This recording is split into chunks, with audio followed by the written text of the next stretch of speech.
We got one for you today. Social game, part 1.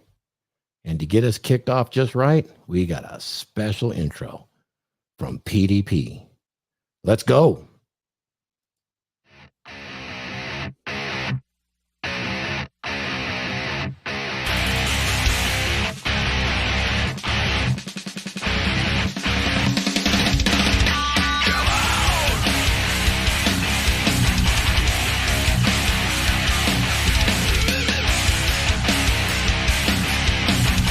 Stars to get on the DragonShip today. Social game.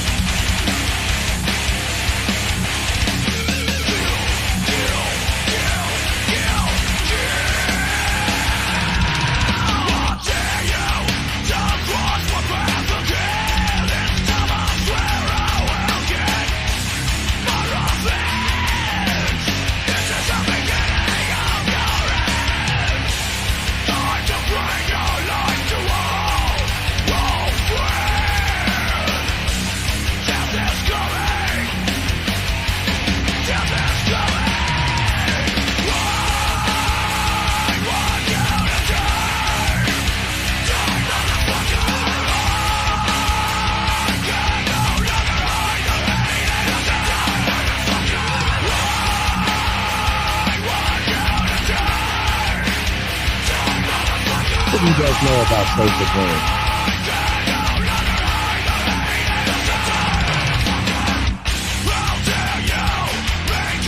Why do all the rock stars get all the pain?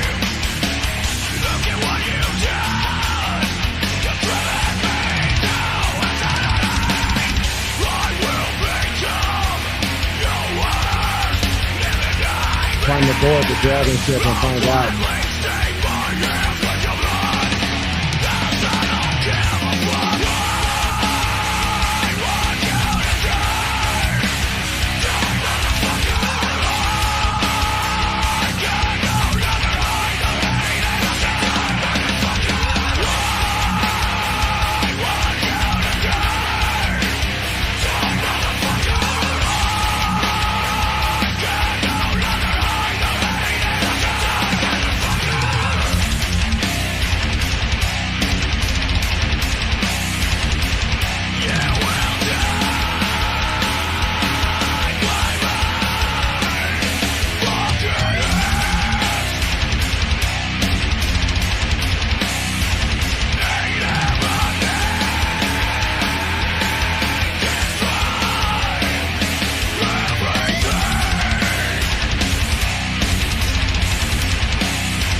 Hey, you guys, here we are.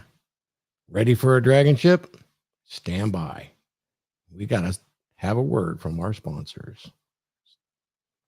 And here we go. Bear with. I got a new ad and we got to get it out there. So here we go.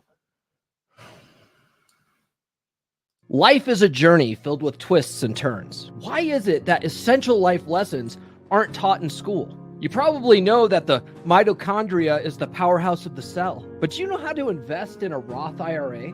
We're not taught to build ourselves mentally, physically, and spiritually. The roadmap to success is more than just a college degree. You don't have to follow the traditional route. Success isn't confined to a classroom. It's about discovering your own path. You ever wish that someone handed you a guidebook to life when you were 18? Well, it's never too late to rewrite your story. Everything I wish I knew when I was 18. Advice for young men to create a great life for themselves. This book is your compass, guiding you to pick the right career, how to invest wisely, and how to prepare for a fulfilling future. to take control of your health and your fitness. Learn how to date efficiently and find genuine desire, and master the art of leading healthy relationships. Your path is defined by the choices you make, not by others' expectations. Don't wait until you're 35 to unlock your potential. Set your calendars because the book drops December 11th, but you can pre-order the Kindle edition now for only 99 cents for a limited time. Rewrite your story. Build the life you deserve.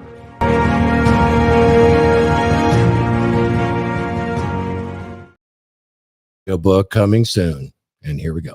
Masculinity is in crisis. What are we to do? We need to acquire a dominant masculine presence. Now available on Amazon. Masculinity is in crisis. Men's masculine behaviors and traits have been suppressed by popular culture. Why has it become so popular to shame, guilt, insult, masculinity, and masculine behaviors? After 50 to 70 years of this has resulted in a very large subset of men who have become weak, useless, and crisis. Pathetic state for boys and men that leads to depression and violent despair. A dominant masculine presence addresses this very dilemma for the individual man, and it firmly establishes why this is what is desperately needed by the individual man today. In this book, clearly defined masculine traits and behaviors and the emotional durability provided by traditional masculinity are presented as a guide to what every man should embed into his identity. Putting these principles and behaviors into practice will motivate and direct your path step to step to create for yourself an authentic, dominant masculine presence. Hey, welcome everybody. It's the DragonShip, where a rising tide lifts all ships. Today, we're going to talk about social game. This is part 1 of a potentially 5-part series on social game. Today, pre-selection, perhaps the most powerful tool of all time, not to mention it's recognized as a superpower in the red pill. So we're going to look at pre-selection. How is it that having women around you increases your attraction to other females? Even now, more common. Look at some modern women. They look for married men as a form of pre-selection. You think I'm joking? No. I have some good examples for you today. And it's the unfortunate part about some of this red pill space is that the truth is the truth. There's no moral aspersions being cast here. It is what it is, and we're going to talk about why this is important. And on the bigger course of things, social game is actually, isn't it what we all play from our very birth? Let's bring in the panel. Let's bring in my VP of the DragonShip, Drakkar. It is a special weekend for this man. Paul Bauer, come on, man. Pod, who's going to be having, what's he going to be having this weekend? His paperback is going to drop. And then shortly thereafter, an amazing audiobook, which I will fully endorse. It's a damn good book. Paul, what's going on? Oh, man, I'm excited. Monday's here. Monday's coming. We're going to do Monday's episode is going to be a live stream because the book's out. The book's going to be out Monday, paperback, hardcover, special edition. And then Thor busted his ass, pulled an all-nighter the other night this week, got all the audio files done and mastered, and we uploaded those to ACX last night, and this morning I submitted them for approval. So assuming everything goes well, the audiobook should be out by December 22nd. Damn, should have pulled a sample out so that they could hear. Maybe you can pull something for later. I'll pull it up. Yeah, let's do that before you have to go, because I know you got to go early today. But before we do that, we'll give everybody a treat sample and direct them to your stuff. Okay. Yeah, let me get all right. Let's pull in our other Drakkars here. And once again, we got AJ from Arm Details. You don't mind if I call it Arm Details, do you? Because Arm Details count, right? Yeah, that's one reason why I did it, named it that, and it's also my initials. So from the come and get it state, we're also going to be bringing on none other than the nuclear Caudillo himself. Finally, back on the DragonShip, sir. Hola. What's going on, fellas? Nice to be back. Yes, man. Good to have you back. We had a Dragons meeting last week, but we'll catch you up on it. No problem, man. We got some good stuff when we need your input for next year. We're going to improve everything for everybody here and try to, when we talk about bringing up the tide, and we are that tide, that means for Nuke, that means for Paul, that means for AJ, including Mike Steele, just fresh out of there of Vegas, bringing up his channel. The goal of this channel is really to get guys here up to speed, talking their mind, honing their craft, offering a value, and whatever that value might be. We want the guys to give it a test. And of course, you can do that through my Dragons membership. And of course, these guys here will sponsor folks. And so if you want to become potentially a panel member on the DragonShip, hit it up with these guys. Think about it. You could be sitting on this panel as well. So anything you guys want to open with today? Because I think we have one hell of a topic to get to. I personally think pre-selection and actually social game in its various components, because there are components that haven't been fully addressed. And I think this is where men in our space have not done the best job. And I will say that Mike Sartain is on the cutting edge of this with pre-selection. But part of what happens here is using social game, and particularly pre-selection, is utilizing the woman's existential fear of not finding a quality mate.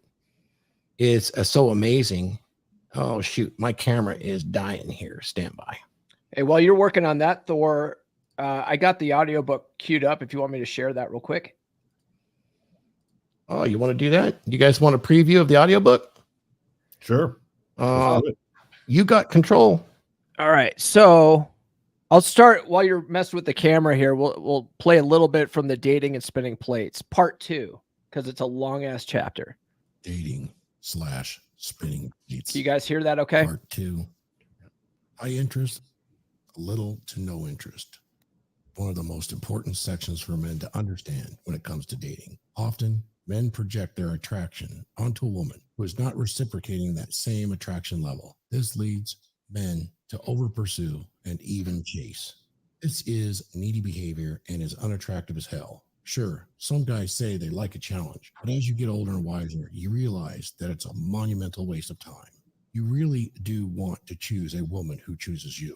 I believe it was David D'Angelo that first coined that concept. Adam Carolla used to say on his podcast that women who like you will open doors for you, and you just need to be aware of it and walk through those open doors. All right. You guys hear that? That sultry voice, that dominant masculine voice. That's going to be available here soon on Audible. Dude, that's going to serenade me to sleep. It's followed by I'm not the only one. Yeah, followed by next year's re-release of 50 Shades of Grey, ladies. Hey, welcome everybody in the Narrated chat. by Thor. 100 Shades of Thor. 100 Shades of Thor. The slightly below average God amongst men. Hey, I got a shout out to the chat, guys. Appreciate you guys all coming over here. There's a lot of folks in the chat right now, and we really appreciate Phil, all the rest of you guys. So I appreciate that. Back to what we have today. Pre-selection. What I was saying, guys, is this really it's such a powerful tool.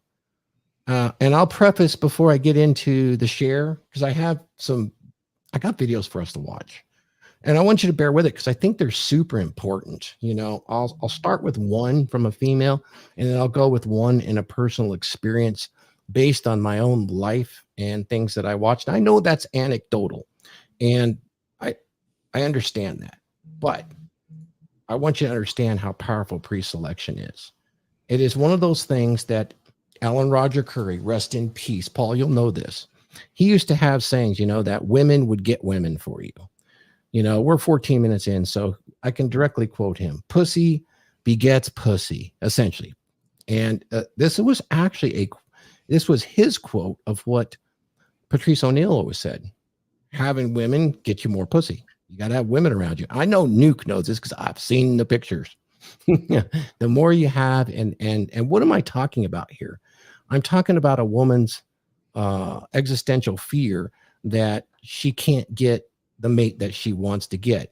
And so she'll use other women in her social circle and outside her social circle to actually pre-screen for a mate. There's even terms for this. I have a study that I can share later in the podcast that's called mate poaching. And the interesting thing about this particular study, which is done by Dr. David Buss, evolutionary psychologist, is that it's worded very, very carefully to show the differences between men and women are quite small, except when it comes to one group, and that's mature men, and that means men that are older than college age. It changes radically, and yet that would have been a really poor lead-in on the hypothesis. And I could demonstrate that to you, and I want to get you guys' reactions to that.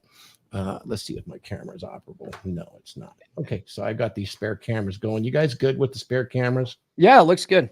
Yeah. One thing I'll say about pre-selection, I talk about it quite a bit in the book, is that it's like a mental shortcut that women do, because women, they have a lot of responsibility when it comes to finding a man, and they have more at stake. Right? If they get pregnant, like, they are on the hook no matter what, no matter what. They're on the hook for 9 months in the womb, and then 18 years at least, after the fact, they are on the hook. So it behooves them to find a good mate.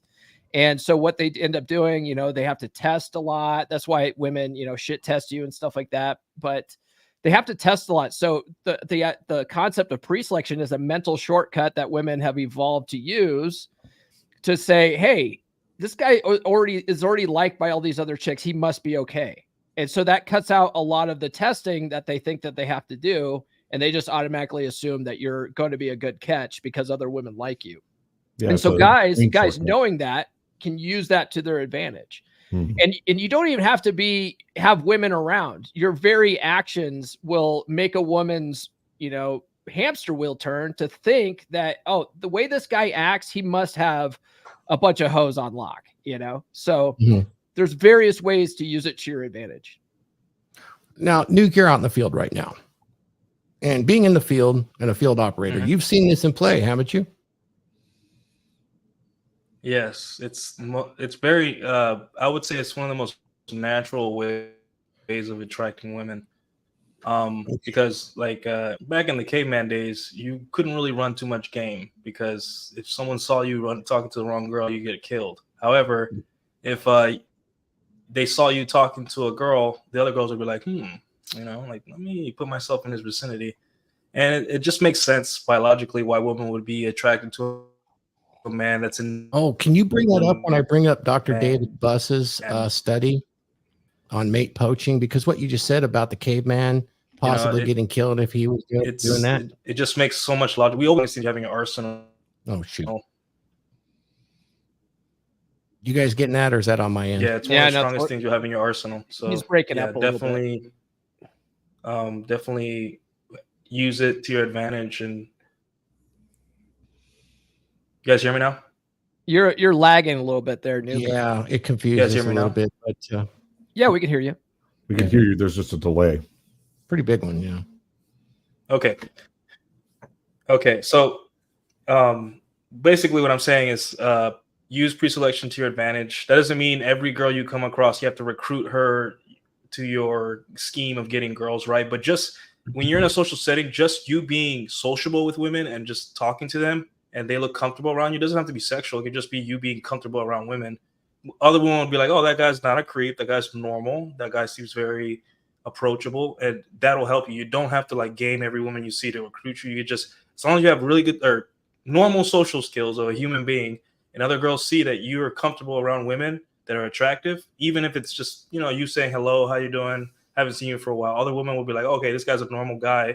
He's approachable. He's not a creep. That answers so many questions for me. I'm going to put myself in his vicinity so he can approach. So, yeah. Yeah, that makes a lot of sense. And for sure. And it's so powerful. Like you just said, being sociable and comfortable where women will freely engage in conversation with you and show open body language is enough. And that's why I call it the most powerful tool in our toolkit. And we haven't talked a lot. We've mentioned this for decades, but I think I want to get the other guys' input on their first take of pre-selection. Have you seen it in life? Have you experienced this? And then I want to get to Mike Sartain, because I want to give him the full shout out on this to really be out there kind of throwing his flag behind this at a level we haven't seen before. And then Rolo has a bit of an understanding with it. So I'm going to play a clip from them before we get into the clips today so I can get Paul's comments before he has to go and everybody else. So Mike, AJ, whoever wants to go first, what's your first take? You've seen this in real life. And when did you first learn about pre-selection as a tool out of our toolbox? I have definitely seen this in real life. In fact, I take advantage of it on my dating profiles. I've got a couple of pictures here. This is my my Instagram, and yes, application. There we go. So this right here, I've never dated this woman. For those of you who don't know, this is Chrissy Mayer. She's a stand-up comedian. Yeah. And I got the privilege of meeting her and some of her other crew, but I got this picture with her. And I put that on my dating profiles. And then there's another one I have of one of Donovan's crew. This is a model. Her name is Caitlin. I put this on my dating profiles too. Yeah. And when I put those on my dating profiles, I get interesting messages from women. Typically, they'll say things like, "Will you date me even though I'm not a redhead?" Because coincidentally, those two women are redheads. And interesting. We have a nice little back and forth. Love it. And yeah, and it usually works. I would say about half the time. Online's a little bit different than in person, than if you're showing up to like an evening event with with a 8 or a 9 or something like that to kind of get that working, whether she's hired help or not. And actually, if I may answer Billy Buster's question here, and everyone else, please Yeah, chime you in. can. Let me go ahead and post it up. I usually don't do that. Billy, please send in a small super chat. You've been harassing us forever, and we actually love your entertainment value. We really do. Come on, man. Give us a little love, okay? In my opinion, I would say actually no, because other women will look at you with the fat chick and be like, is that the best he can do? What's wrong with him? What do you guys think? There's Yeah, there's conflicting things I've heard. So in the book Atomic Attraction, which is where I first really understood learned about pre-selection, he says it doesn't help you to be with less attractive women. But Thor, we had this conversation on the DragonShip several months ago, and Thor said it doesn't matter. Women don't think doesn't that matter. way. They don't see it the same way. Why do you think women will look at fat women and say, you're beautiful? Yes, they're lying, but they all have insecurities, and the insecurities will override it if they're getting social attention. Does that make sense? If social attention is happening, for instance, if I'm with a overweight woman and I'm not even dating her, but let's say we're in close proximity and she's throwing indicators of interest, she's enjoying herself, she's touchy-feely, it doesn't matter. I've witnessed this myself, 8s, 9s, 10s, even in the gym. If I'm helping one of the new bikini competitors that's overweight and there's other ones in the area, guess what? They come over and start talking, and they start talking and talking to me. And so it doesn't actually matter. If you have 6 heavy-set gals that are around you, this qualifies as pre-selection, regardless of the type. They do not look down on you. This is a social qualification, and that's what a lot of guys don't understand. Now, you, of course, want to be around beautiful women. The more beautiful they are, the more beautiful women will be around. But look, just having, if all you have is a fat chick that you're dating and you're doting over her, you kill pre-selection. That's not the point of what I'm trying to make. You have a woman that's overweight. That's going to be 70% of women right now. It's really how she carries herself. She can be overweight, but she can be extremely feminine. She can dress in such a way that's not slutty. She can express large amounts of sexual and social energy that changes the game for all the 8s, 9s, and 10s in the area. They want to know what's up with that guy. Because most women, even when they're overweight guys, they still see themselves as what? What have we learned from all of the red pill dating games? What do they see themselves as? They're Nice 10. and 10. Slay queen. It's a delusion, which means it's not real, but in their mind, it's 100% real. That's what a delusion means. It means that it's real for you, but nobody else around you. So I would disagree with that only to the extent you can kill yourself, because if you start to get creepy and possessive, or you're not flirting with the other girls in the area, then you kind of kill the vibe. But what we're trying to express here is any social value that can be perceived by others, particularly when it comes to intersexual dynamics or fun or all those things, they're going to be curious. And when they're curious, you get the door open for you. Nuke, what would you say?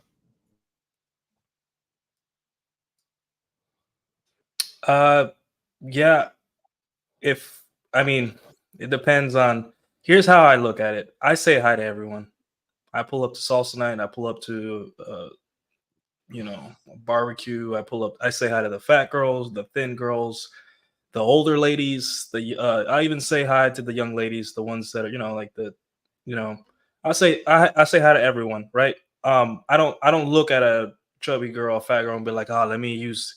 I don't really think like that. I say, hey, I'm gonna be sociable with everyone. And pre-selection doesn't necessarily mean you talking to a woman. It could be like you go up to a person that's kind of like the high status guy.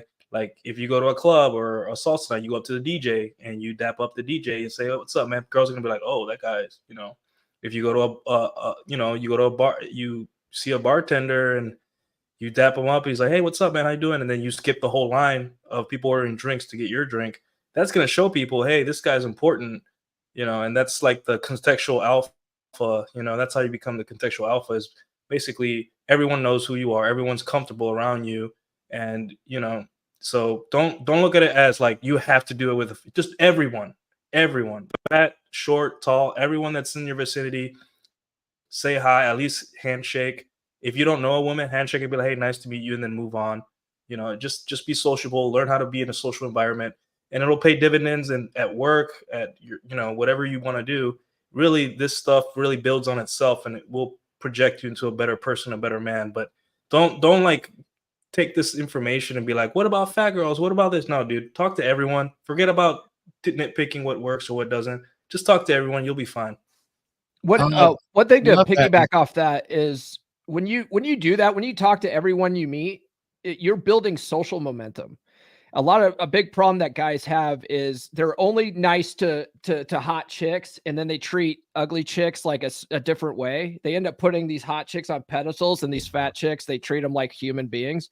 And the funny thing is, if you treat all women like the fat chicks, like they're just human beings, and you're not putting the hot chicks on a pedestal, the hot chicks like you more.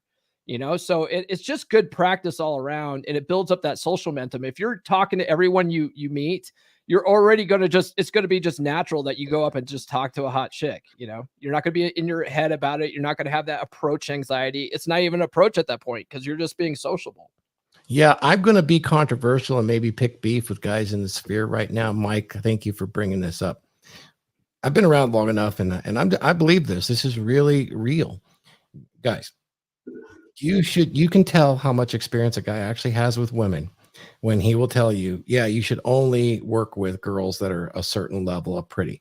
Mike Sarkane can do that because he has so many women coming at him, and his pre-selection is at such a level that he doesn't have to think twice about it. There's hundreds and hundreds that are there.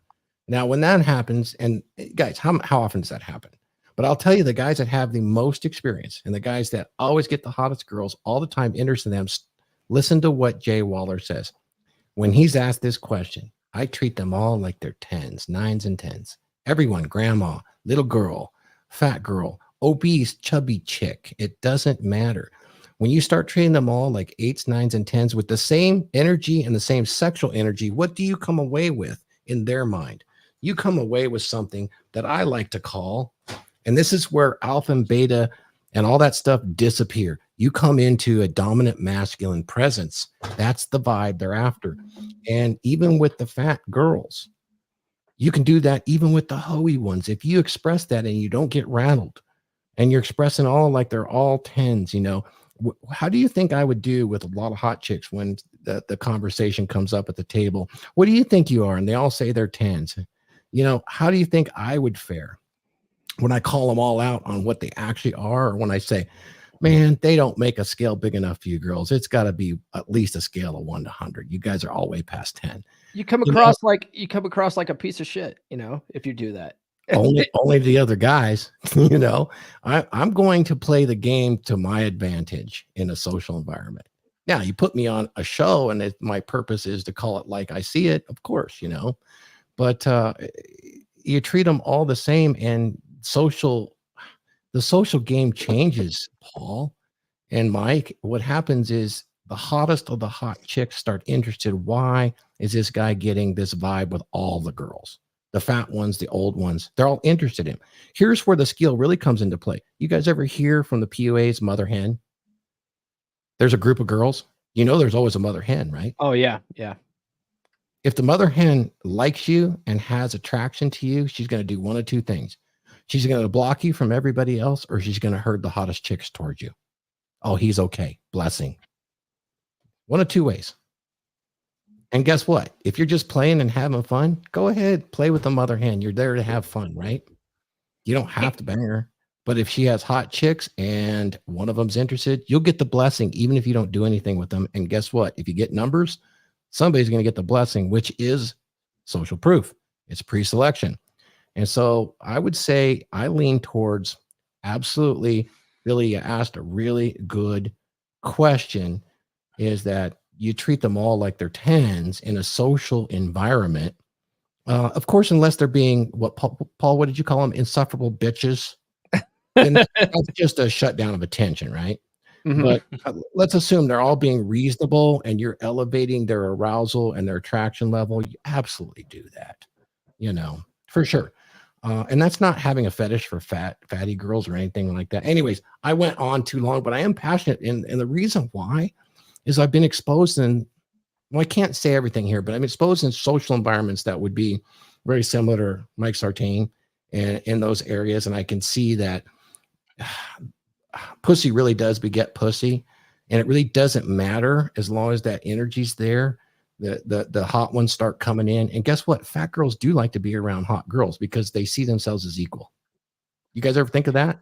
Yeah. And hot girls like fat girls around because it makes them look even hotter.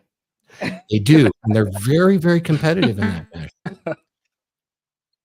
So that's a pretty good one. AJ, we haven't heard from you. What's your experience? And then we'll move on to the video. So I didn't know about pre-selection until late in life, until I was like reading the Rational Mail the first time. And then I actually saw it in action, like bartenders or waitresses would like hit on me at the restaurants that me and my ex would go to. And my ex would just get a little mad about it, but then we'd have some bomb ass sex afterwards. The best example I've seen of pre-selection in my life was my former roommate's married couple. When she got pregnant with his third baby, it was also his third baby mama. Baby mama number one came running back around. It's all crazy. Guys has three kids from 3 different women. So, yeah. So that's interesting that you bring that up. Were any of them married, or was that as a result of affairs or mate poaching? So I think baby mama number one was a one night stand kind of thing. Mm-hmm. Number two was he was married to her. No poaching there. Right. Number 3 was definitely, I think, some mate poaching was involved. Interesting. Mama number 3. And let's all not forget that what was it, that Chris Rock bit where he's like, when you're single, ain't nobody looking for you. The moment you get a girlfriend, she clean you up, she scrub the crust out of your eyes, and then all of a sudden, every Tuesday, 2 twin chicks come along. We wanted to have a dick sucking contest, and we thought you'd make a pretty good judge. It's like, why does this happen after I get a girlfriend? Yeah, man. What's funny about that situation? Yeah. What's funny about that situation was baby mama number 3 was objectively the least attractive of all 3. She's a little bit bigger and everything, and like the other 2 were fit. I think there's a couple of reasons for that working though. It's one, the pre-selection thing, but 2, like if you already have your needs met by a chick, you're less needy. Just not being fucking needy on its own is that's more attractive behavior. But guys when they're single and they're not getting dates, they are thirsty as hell. It's like Eddie Murphy has a bit about how if you haven't eaten in several weeks, someone will give you a cracker and you're like, God damn, this is the best goddamn cracker I ever had. Was that a Ritz? Was that a buttery Ritz? it's the same thing with sex. So a lot of guys come across as needy, which is, just very unattractive behavior. But if you have a girl, you're not needy. So if you can go out in the dating circuit without a girl and still be not needy, you're going to do better. You're going to do much better. Hey, shout out to Billy Buster in there. Shout out to the governor. Appreciate you guys jumping in. The super chats really help us out. Purple Pill Pod, Surge, thank you. P Dubs, yes, appreciate you too. So, guys, as we get into this, Team Fatty, hell yeah, Team Fatty. Wade Henry, what's up? You mean? Come on, man. Yeah, Wade Henry's there. So, guys, we're gonna get into the videos now. So, I see Laurent jumped in. We're gonna get to his take on social game. It might be a little different, but I bet fundamentally pre-selection is just as powerful in Tokyo. But I want to get into the videos, and we got a little bit of the videos to watch. Bear with me. This is important because I think when you guys realize what we're talking about here is something powerful for anybody at any level, be you a beta, a delta, gamma, and alpha, it doesn't really matter here. When you start to acquire a dominant masculine presence, this bleeds through. It's one of the reasons Jay Waller talks about it doesn't matter. I treat them all the same. And I think that's a big, big indicator here. And like I said, we've talked about this for a really long time in the Red Pill, but there is actually more to social game. There's at least 6 that I can count that makes it powerful. And if you don't think social game is powerful, even us men use pre-selection as qualifiers to different things. We talk about respect. When other men respect other men, be it in the gym for their accomplishments or other things, that in itself gives him quality or pre-qualifications for us that guy's badass, that guy's not. So we use it too in a different context a lot of times. So let's get to it. I'm going to go ahead and produce my share, present arms. Here we go. Share screen, bear with guys. Let me make sure you got audio. And you know what, chat, let me know if the audio is good for you. We're going to listen just for a little bit. I have it queued up. Here we go. Here's the first one. So talking about pre-selection. This is Sue's social proof, but it's essentially the same thing. Guys, you guys can all see? Yeah. Okay. So this is my good friend Rollo and Michael Sartain. Shout out Mike. Mike's been on this for a while and has expanded it into such a level, at a high level. I would say at the top level for what he's doing. Now, at lower levels, this works just as good. There's a lot of ways to skin this cat, but listen to what he says here and Rollo says. Like getting to witness pre-selection firsthand like that. Firsthand. It was just so amazing. I'll give you an experience. I think I related this to you, but I haven't put this on. I haven't said this on any podcast. It's like we were at Babes in Toyland here in Vegas. Yeah. And I know 90% of the people there. Like Kindly Myers is there. She knows me. I know her. Maya's there. Kylie's there. Yeah. Everybody that I know who's been on this show knows me. So I'm walking around and all these girls come up to me, give me hugs and everything. Hey, blah, blah, blah, blah. I'm Kaylin Franca's there, right? And she's the worst, man. She's like I hang out with her. I know all the other girls are going to come around me.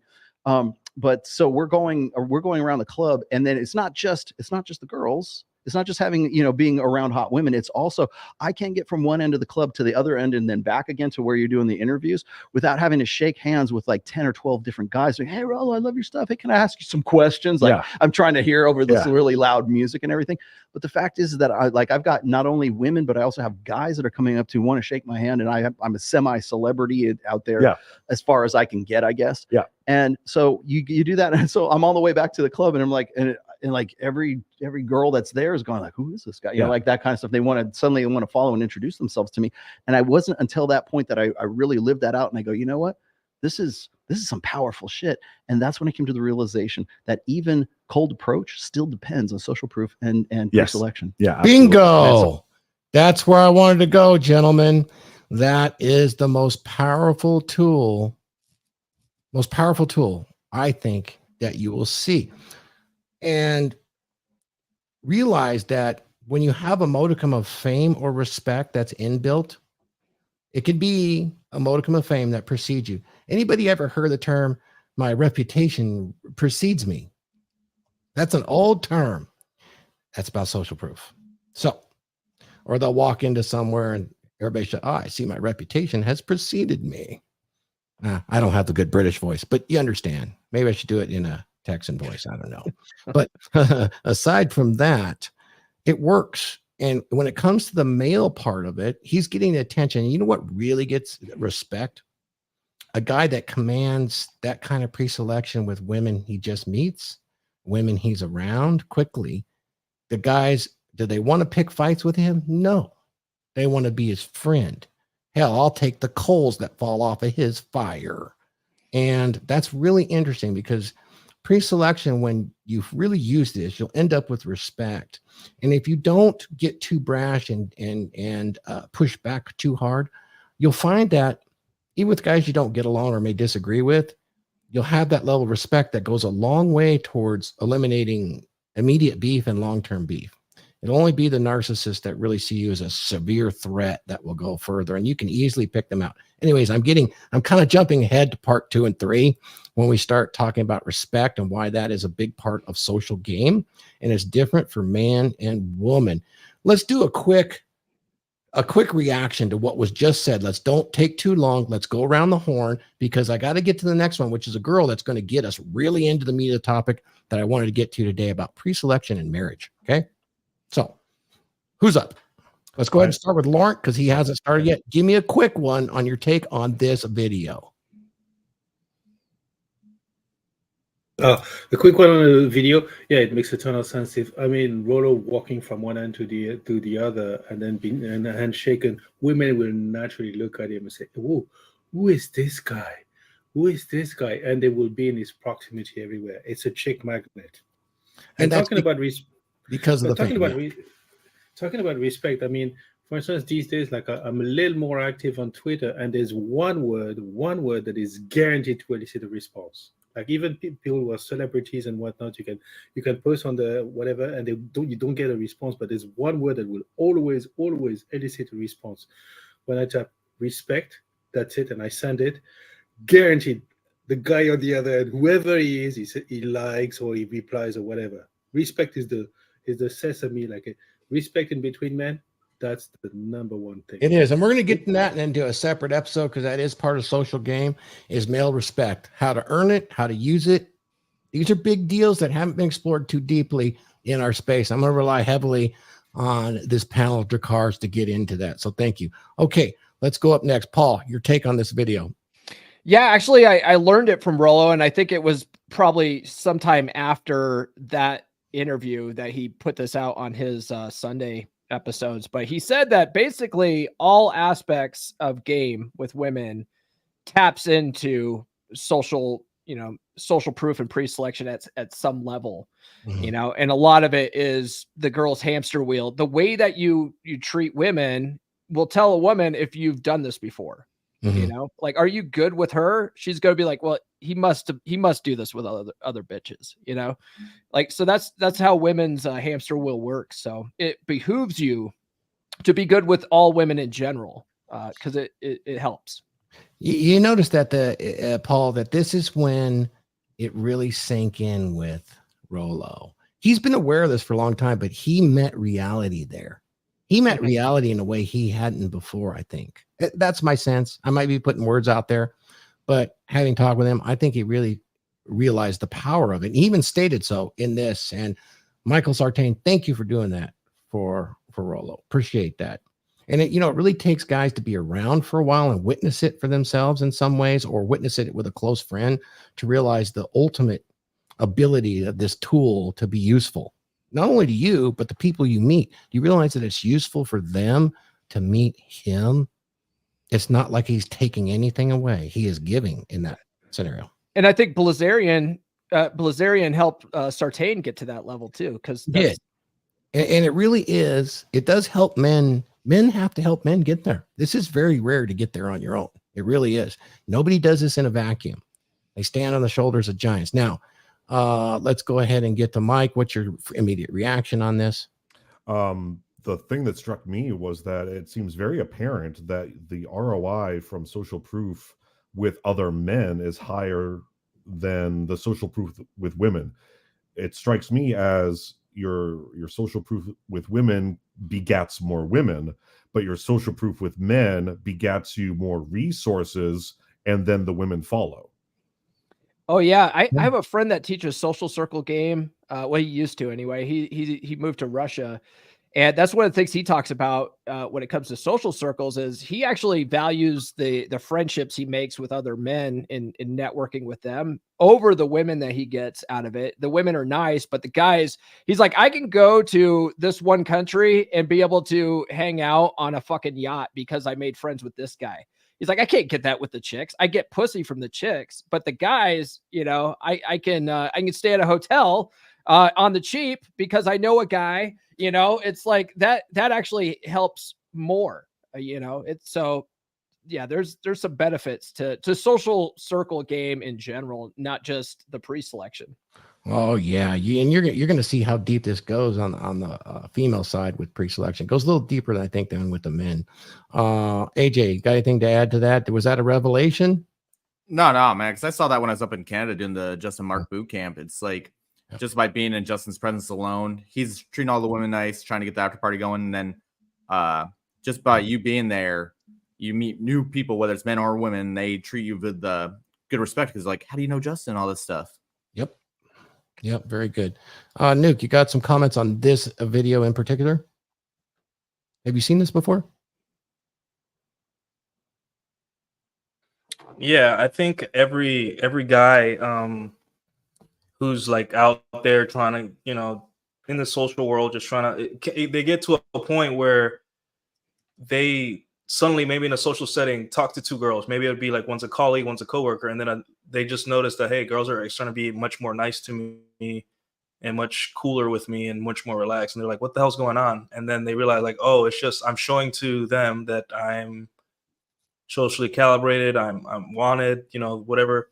And I think for a lot of us guys, you need the dots connected. For some guys, they realize this, like, what the heck? So if I'm just talking to everyone and I'm just making connections and I'm just well liked in my circle and we're doing something like a party or salsa night or whatever, then this is really the easiest way. I don't have to like go to every girl.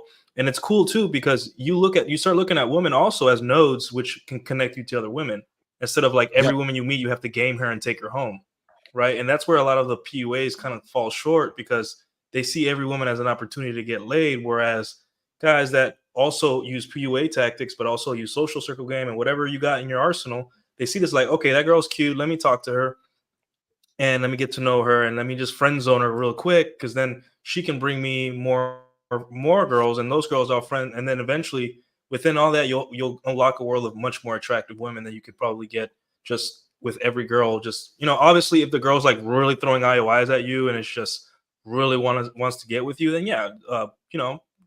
try to go on a date with her or take her home. But like if you're meeting a girl, don't have that pressure you have to take every single girl home in a social setting. Just get to know her, be very kind and very polite and just like you would anyone else. And then show her that, hey, I'm a normal person. I'm not trying to get into your pants like that guy just did over there. I'm just trying to be friendly with everyone. And you'll realize in time they're going to start doing the work for you. And that's where, we want to be efficient in this stuff. Getting laid, it's hard enough. Why not be efficient and smart and employ everything you have in your arsenal? So, yeah. Yeah, thanks. I agree with that too. A little bit choppy there, Nuke. I want to get to the very next one because I think the thing that impressed me the most about that video was Rollo's realization of the power. It really hit him there. And that's what I want to demonstrate to you. And I want to take you to the very next level. And that's going to be this pre-selection to the very next level. Married men, women chasing married men and social and mate poaching. Let's get right into it, gentlemen.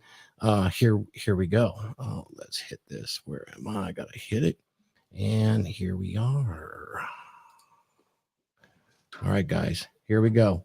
This one I want to turn up a little to speed 125 because she talks a little slow. Oh, we're there. Okay, listen.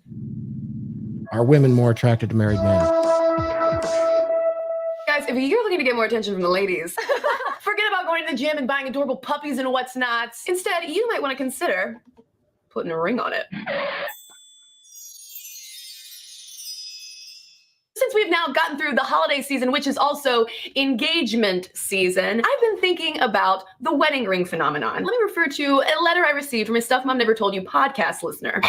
She wrote, a guy, let's call him John, told us about how he will wear a wedding ring while trying to pick up women. I thought it was appalling and completely ludicrous, but my husband thought it made sense. The next time I heard about it was from my husband's old boss and more recently from his current boss. Apparently they think that men wearing wedding rings are considered ideal mates and that women will be attracted to them and hit on them. I was just curious to know of any research backing this wedding ring phenomenon or if the men in my life are just full of themselves. There has been research on this phenomenon of what is referred to by evolutionary psychologists as mate poaching. Bum, bum, bum, bum. Essentially, when you go after someone who's taken, knowing full well that that person is taken. When it comes to women and mate poaching, whether we see a man's wedding band and think, hubba, hubba, hubba. In 2009, there was a study that came out of the University of Oklahoma, which made so many headlines because it supported this idea of women being more attracted to married men. And how the study came to this conclusion was that these psychologists got together a group of single ladies. Oh, hey, girl. The psychologist told one group of women that they had been matched up with this really amazing guy who just so happened to also be single, and would they like to go on a date with him?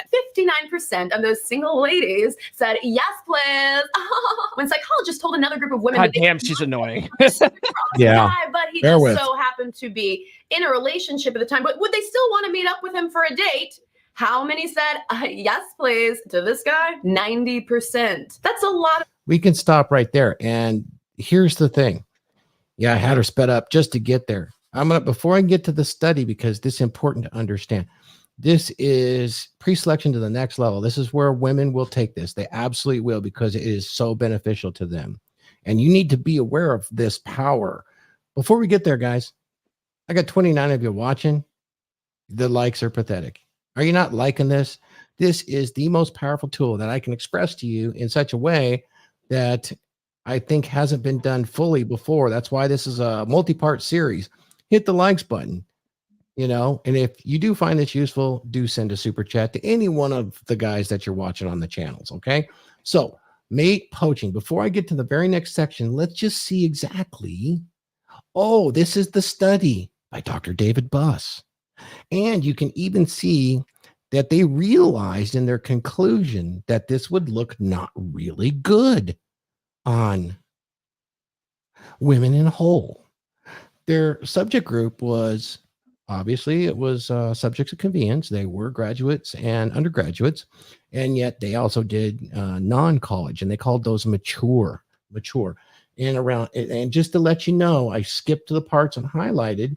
Let's just get up here and I'll show you the study. This is human mate poaching tactics, temptations for infiltrating existing mateships. That's interesting. Are you in a mateship? Is there multiple mateships? David M. Buss. We're in a dragon ship. Well, we're in a dragon ship right now. So this is so easy to find, guys. Do you think that now the thing about it is there's more than one hypothesis here. I think there's three, because there's three different question sets, and you can grab pieces and make it to what you want. But the thing that you can't do is manipulate the data too much, because you can see that here around 50% of the participants reported some experience, this is all of them, with making long-term and short-term mate poaching attempts. This is from the college students themselves. And then he says very few reported frequent poaching attraction attempts. Indeed, not a single college-age mature man had any attempts. Not a single one had or made any attempts. I'm sorry, I misspoke. None of the men made the mate poaching attempts. Indeed, not a single college-age or mature man reported that he frequently attempted to attract women who were already in relationships for short-term sex. Perhaps a direct consequence of the intensity and violence associated with cuckoldry and male sexual jealousy. The point we'll revisit later in these studies. So that's pretty damned interesting.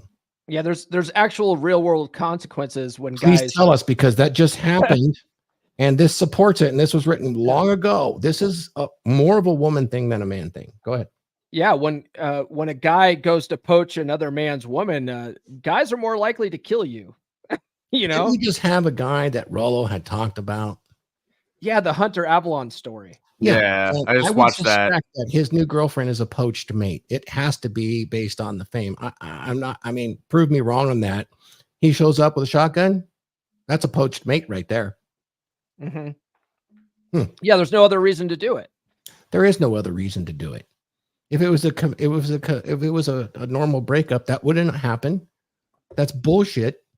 And here you go. Around 30% of men reported that women often try to poach them for short-term sexual encounters. This is in relation to those men that are already in LTRs. For example, 40% of men and 30% of women in our undergraduate sample have reported successfully attracted away a partner from at some point in their lives. That's interesting. Here is the number. Oh, what do we have here on mature for long-term mate and short-term poaching? 0. There is a small amount out of the hundreds here, 24, and I haven't done the percentage that would look at some women because men do mate poach too. But what this really points to is something super interesting. It suggests that human mate poaching is relatively frequent, probably more than we would think, sometimes potent from the form of romantic attraction. 50% of participants made romantic attraction attempts. More than 80% reported while they were in romantic relationships, they received romantic attraction attempts from would-be mate poachers. Not uncommon at all. There's even more breakdowns in here, and there's secondary hypothesis. And some of it goes to the fact, man, I'm not going to read this, but it talks about perceived masculinity. All of this is alternative explanations that leaves questions unanswered. They start talking about men being less masculine. This is kind of an apology. I swear to God, you got to go read this. I don't want to get too far into it. This Rollo can do it, but yeah, in trying to soften the blow in this study. Now, I'm going to take this right over before I lose Paul, and I want to go right to this clip and then give you a story about marriage and mate poaching. Okay, guys, you got to watch. I hope you can hear, but please read this. I need to set the preface. This attractive young lady in her 30s, single mother, is in a gym.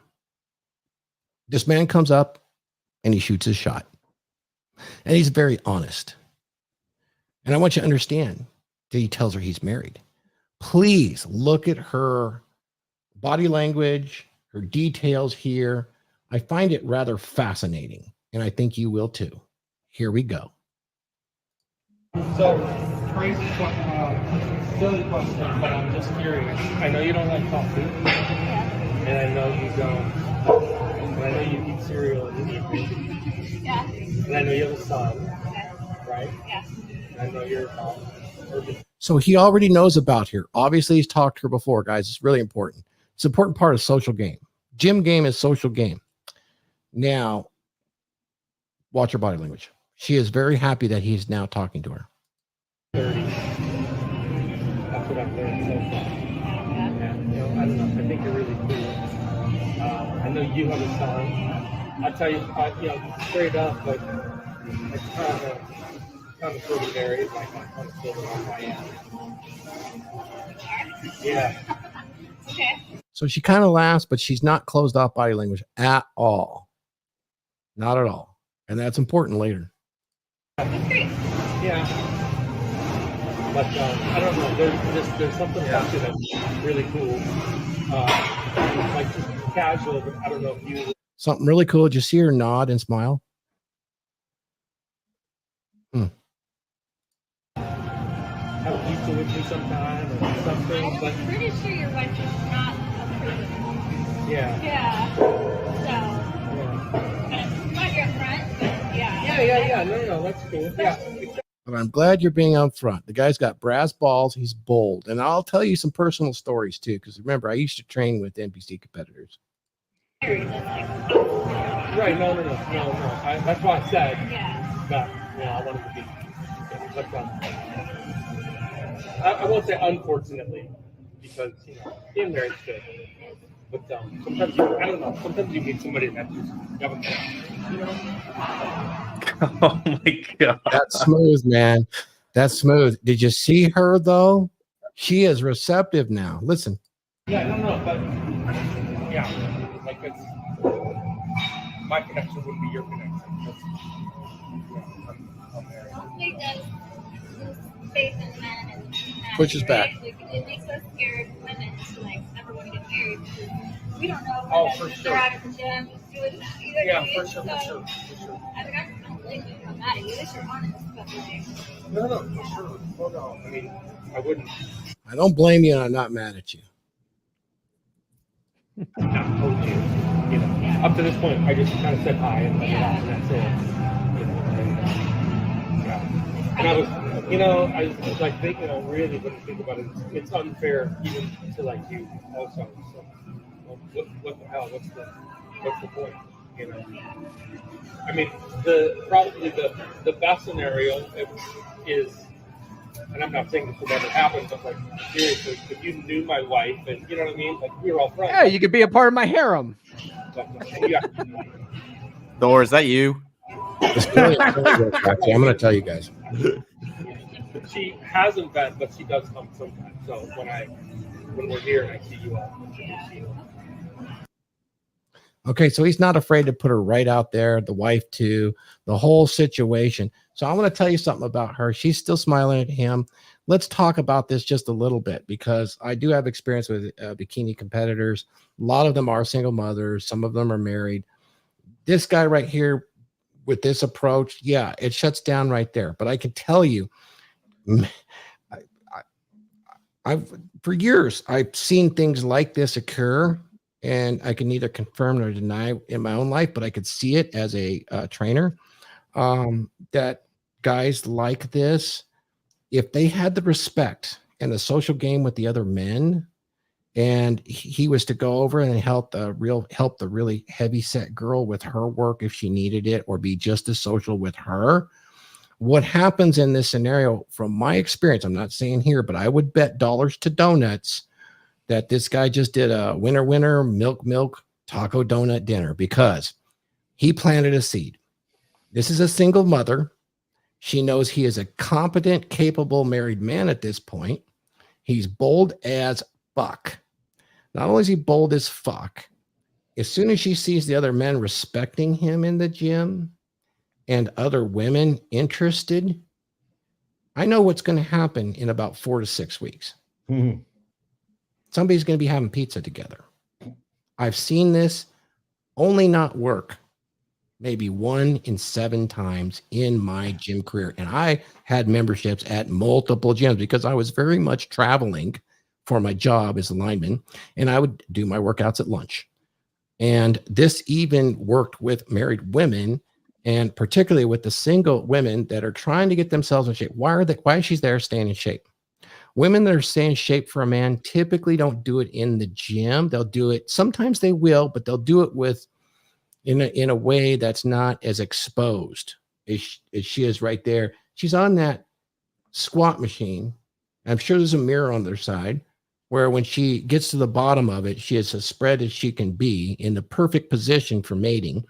And she's doing those things. And a girl that has the guy of her dreams doesn't expose herself in such a fashion. You can see this all the time. And you can see where this ultimately is. And I want to get your guys' thoughts around. It's particularly going to start with Paul, but I have seen this turn out where she ends up being the side chick. And it's pretty frequent. And in some cases, I've seen that gym chick, side chick thing basically turn into, what do they call it? A polygamous relationship for years. And I've seen the wife and the gym chicks working out together. I watched that happen. You guys think I'm full of shit. It doesn't happen. Ask Mike Sartain. This is, when I say this is a powerful tool, it's so powerful because he just screened himself as safe because he's married right now. So she can get more flirtatious because she thinks there's a barrier there. But what she actually does is open her psychology up to actually a relationship with this guy. What are you guys' comments on that? Prove me wrong, because I don't think that you really can. Now, of course, this is one single circumstance, but it illustrates a guy's social ability to have this conversation. She did not, if she was not interested, she'd have her hat on, her hat pulled down, and wouldn't acknowledge him. There was conversation before.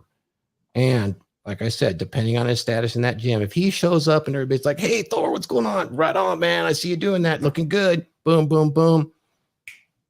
It happens. And I got me a super chat. Finally, guys, come on. We got to get it going.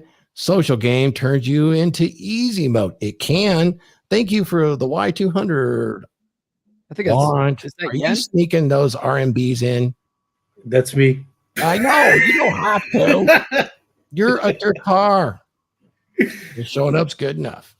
Okay, so let's go ahead, Paul. I know you're going to have something planned, but I thought this one is so important. We're going to revisit this again, actually, at the end of this series.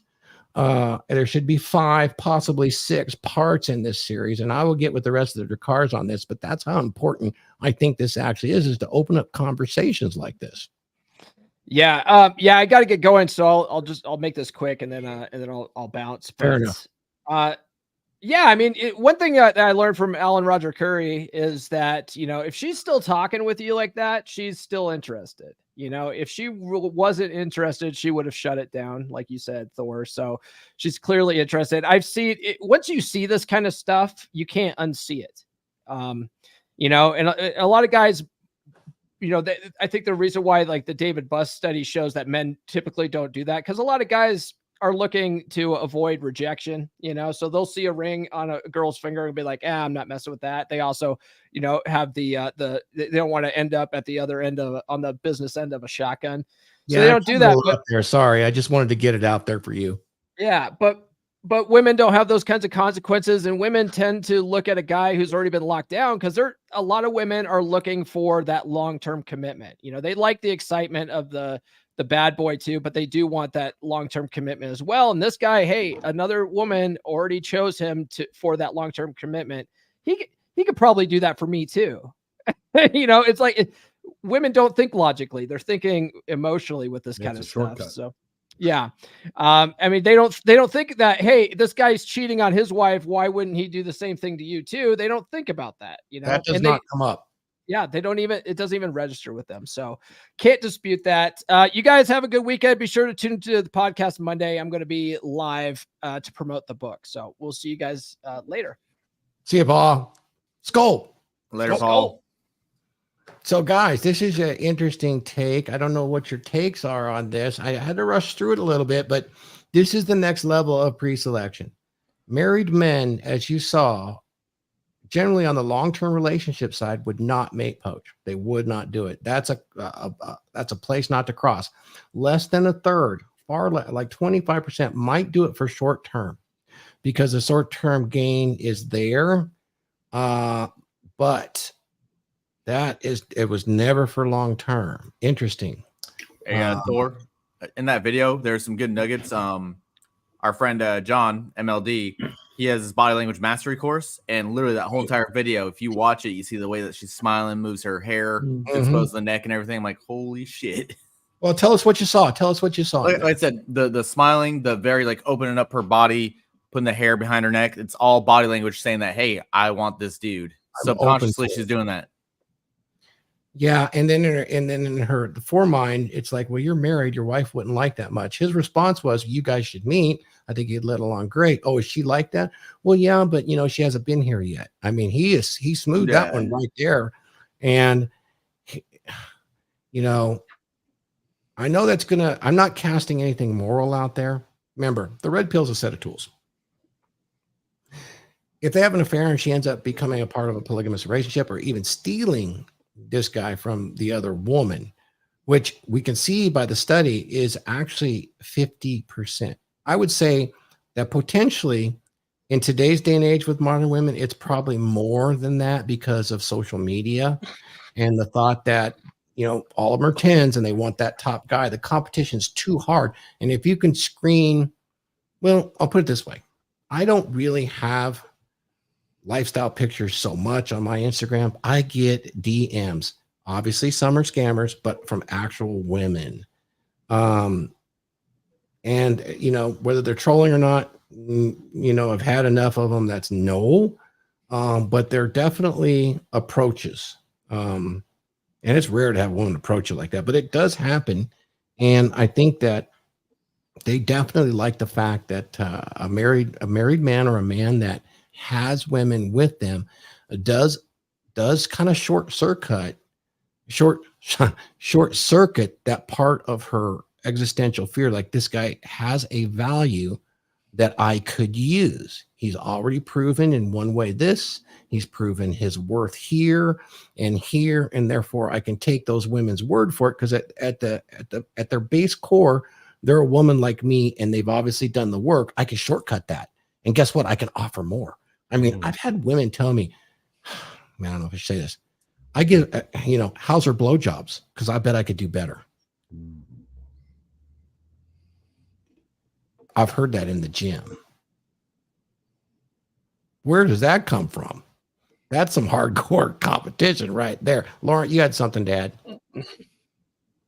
Talking about social game, like you see, for instance, I was wondering the other day, I mean, a long time ago, about like Sheryl Sandberg, the lady from Facebook. Right? Oh yeah, modern, yes. And in terms of maid poaching, I mean, imagine you're the husband of Sheryl Sandberg, and all the girls, when they look at Sheryl Sandberg, they think, wow, how did this guy marry her? I want a piece of him. And it's so easy because all the girls aspire at being, like the girl boss, blah, blah, blah, blah, blah, blah, blah. This is a man. I want a piece of him. Does it make sense? Yeah, of course.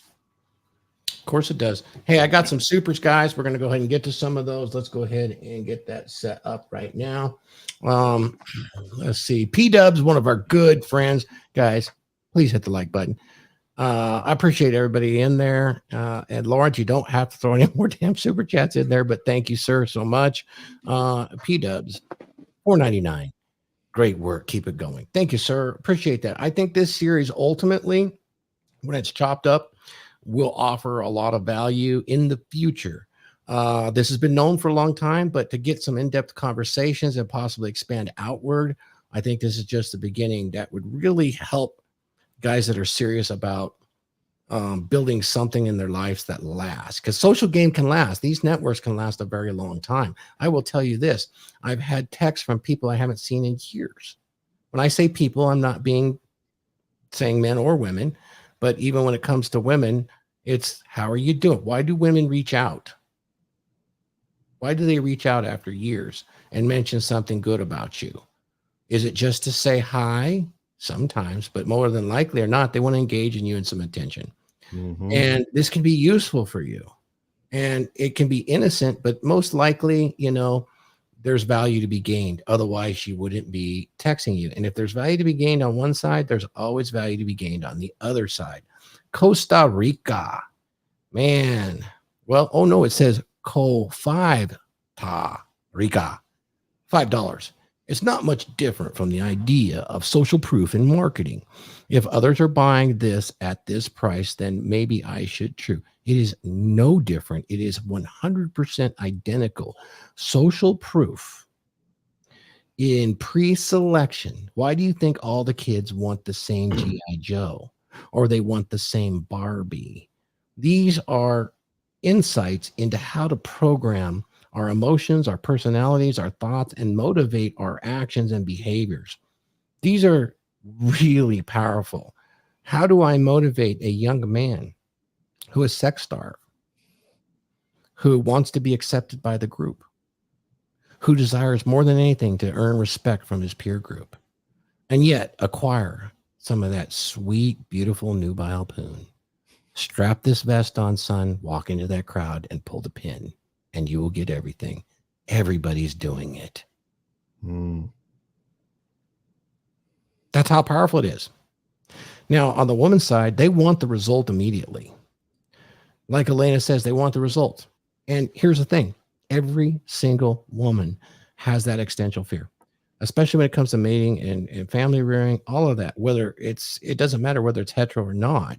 They have that fear. And if they can shortcut that fear and assuage that fear by looking around and gaining the social proof in the circle, that's good enough.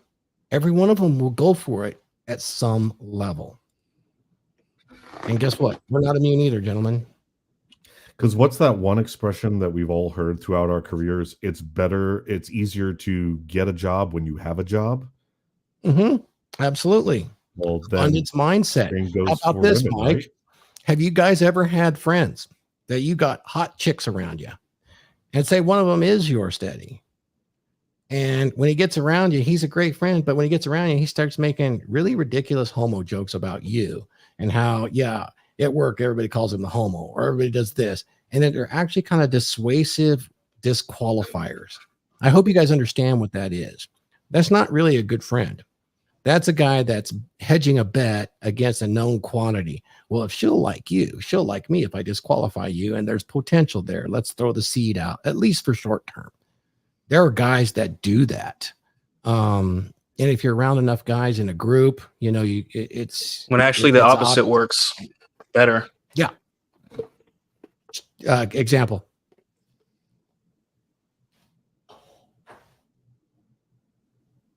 Do you have an example? Yeah, actually, you know what? Like, for instance, when the so one thing. No, go ahead. Finish, Laura. Please go ahead. Please go ahead. I was just about to say that when we're in a group, okay, so and the guy goes to the toilet, then you say good things about this guy when he's away, and the guy's like, "Wow." Yes. And if you can get ladies to do it, even better. Nuke, please go ahead. I interrupted you. I interrupted your train of thought. Please go ahead. Yeah, I was gonna say the same thing, that women are not stupid. They understand social situations often much better than we do. So when you talk bad about your best friend, it just makes you look untrustworthy, incompetent, and all that stuff. So whenever you're out, your best wingman is the guy that's just gonna fluff you up in front of the girl, you know, in a measured, you know, reasonable way. You know, that's not to say he's gonna be like, oh, you know, he's the best, he owns land, like, not exaggerated, you know, but say, just say nice things about him and try to pump him up. And then, like, whatever you do, your best wingman or best person, your friend or whatever, will take whatever you do and make it seem even cooler, right? So, like, if you're if you have a YouTube channel, be like, yeah, he coaches men, man. The guys he coaches really look up to him, right? And then she's gonna be like, wow. And then you come back and you're just like, hey, so what were you guys talking about? And then, you know, all of a sudden the girls, you know, even, you know, just men have to work together. Make sure that the guys in your circle really understand that, you know, you don't want to go out with someone and then have to, you know, work against your friend or someone's, you know, you got to make it as easy as you can for yourself. Yeah, I think that's true. It's so true. So true. You know, let's see. One of the best social proofs I've ever seen work is when you're around some of your exes. I'm going to speak for myself, and they actually talk you up to other women in the area and not down, or women that you've been familiar, friendly with. I don't know if this happened to you, Nuke, but I think you've been around enough girls, and when you have the ladies singing your praises, that kind of pre-selection is totally invaluable. That is a true superpower at that point. When you have other women singing your praises, that guy, he's smart. That guy, he's this. Oh yeah, I know, I can tell you. Those kind of comments are stunningly effective in a social circle group.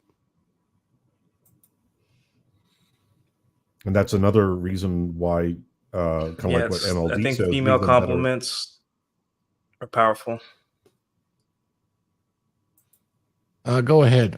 Where's my? Yeah, that's all I have. All right, no problem. Mike, you had a comment on that when that's going on. Yeah, poor Nuke. He's got like a 10-second delay. Sorry, Nuke. Yeah, kind of like what MLD says is leave them better than when you found them. If every single ex that you've ever been with compliments you in front of other women, then you're doing something definitely right. That's a tricky thing to do, because they will always have a grieving process when there's a split, you know, unless you've been extremely honest up front and the boundary crossing is on their side. They'll be hurt, but that is one way to kind of ensure that. And you know, You can do it. It's doable. It is doable. I think I've seen some of them. I mean, I could be mistaken, but Mike Sartain has some gals that he's dated that are still very friendly and say really good things in his social circle. And that just bolsters completely, his position in that social circle and with his own girlfriend still. That's pretty cool. And of course, he has such a relationship which I've experienced and watched in the gym with other men, which is it polygynous or is it polygamous? I can't. Anyway, multiple women, one man, right? With one main gal. And I've seen that happen. And and still they maintain a friendship with these other gals that seems to be useful to a certain point. Now, when I get past all of these episodes, I do have some comments about that in the long term. And I can tell you there are some pitfalls. Why? Because women will be women. They always, no matter what they say. Now, honesty will keep this kind of at bay, but women always want more out of it. They demand more, even if you very much have firm boundaries. There will always be a test of those boundaries. Anyway, I said too much. I want to get to some super chats and back to you guys. And so, yeah, back to Costa Rica. It's definitely just like marketing. So here's one. Hey, you know what? We might as well throw an Odin out. George S. $5. Odin. I guess you know who made that recording. Pre-selection also works for groups of men when you are trying to establish new work clients and male friendships. We have some salesmen here. Absolutely, it does. That is a important lesson here, guys. That's why guys will say all sex is sales. Romantic relationship is sales. Yes. But what do you do after you close the sale? How do you keep that customer in the pipeline? That's the secret. You're going to need to ask RP Thor. That's you pipe, you lay the pipe. Well, now we got to keep the pipeline open to keep the old customers happy. Elena's plumber, Laurent?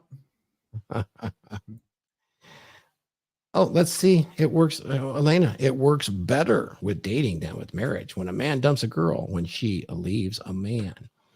When a man dumps a girl, then when she leaves a man. I'm not sure. What works better? I'm not sure, Elena. I must have caught that in the middle, so I can't answer. Sorry, girl. And shout out to you and your husband. Okay. Oh, I had so much more on this. This might have to deserve. Okay, here she is. She's going to respond.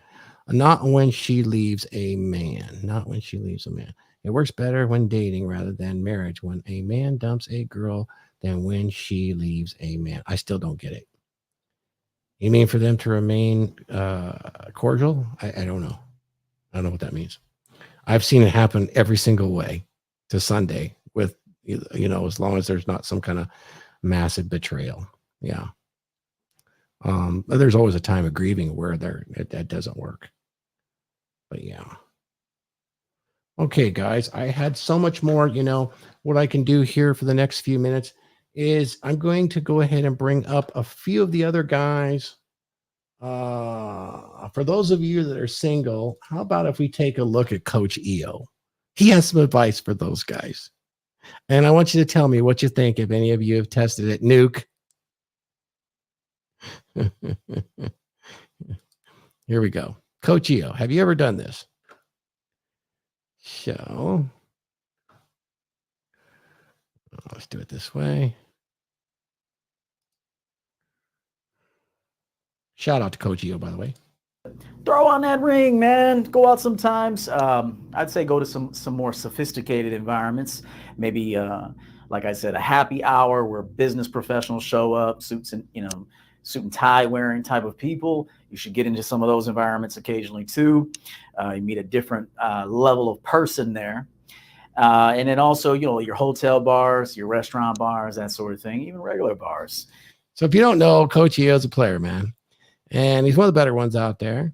And he is saying women love married men. And he is talking about when he goes out to drop game, he wears a wedding ring. And when the girls ask him about the wife, he says, look, I'm married to myself. But, he has a whole spiel around it. But he says it works way better because women feel safer conversing with him. And when that door is open, Oh no, it's a bear trap. It's a bear trap. And it's pretty interesting. Listen, so look up Everett Overton on Women Love Married Men. He's not wrong. Has any of you guys ever done that as a single? Tell me about it. Okay. I've done it before. It does work as far as like a conversation piece, but I haven't done it recently since my game's improved. I was doing it in my early days of being single this time around.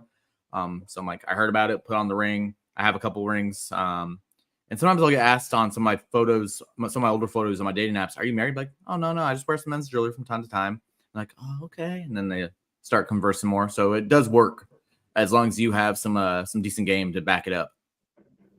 Oh, yeah. I can see that. Nuke, you ever try that? As a game tactic? No, I never tried it, but yeah, I never tried it, but it seems very tempting to try it just for fun, just to see what happens, He was looking at venues too where there might be other married women. Did you notice that? Business areas, hotels. Oh, okay. Here's one. Good, Nuke. Yeah, Sorry, I don't wine wanna bars. interrupt There's you. a lot of married women that go there too. Nuke, we gotta go to Grapevine. No, I'm just gonna say like sometime. wine bars is one that he didn't mention. Right. Yeah, yeah. Wine bars is where it's at, man. Newt, give us a field report in a month, man. Throw on one of them one of those rubber wedding rings, man. Give us a field report.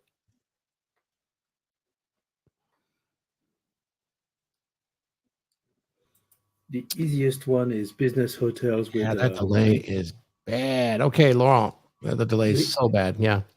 The easiest one is business hotels when you see women having a drink on their own a little later. I mean, they're not here to talk about the weather.